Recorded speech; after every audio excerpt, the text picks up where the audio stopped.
The last unit talked about simple vowels, where the tongue position stays pretty constant throughout the duration of the vowel. In addition to simple vowels, many languages include diphthongs, where we move our articulators while producing the vowel. This gives the sound a different shape at the end from how it begins. The word diphthong comes from the Greek word for two sounds.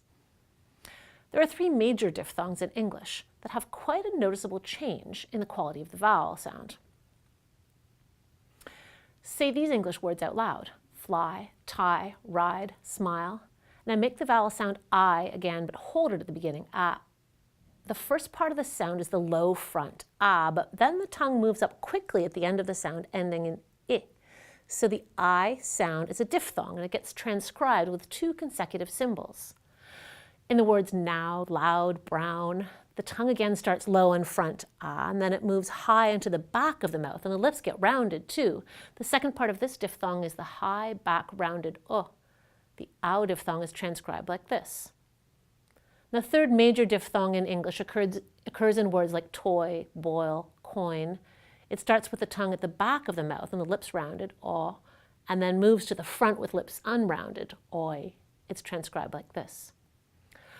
Some linguists also consider the vowel sound in Q and few to be a diphthong. In this case, the vowel sound starts with the glide y and then moves into the vowel oo, you. In addition to these major English diphthongs, speakers of Canadian English also have a tendency to turn the mid-tense vowels into diphthongs.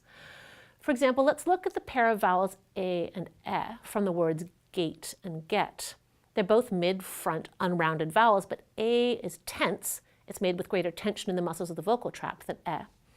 Canadian English speakers pronounce the lax vowel in get as a simple vowel, e, but for the tense vowel, we tend to move the tongue up at the end, gate. We do it so systematically that it's hard for us to hear, but it's always there. We do the analogous thing for the mid-back vowel o, like in show and toe. At the end of the o vowel, the tongue moves up a little bit, so we produce the vowel as o.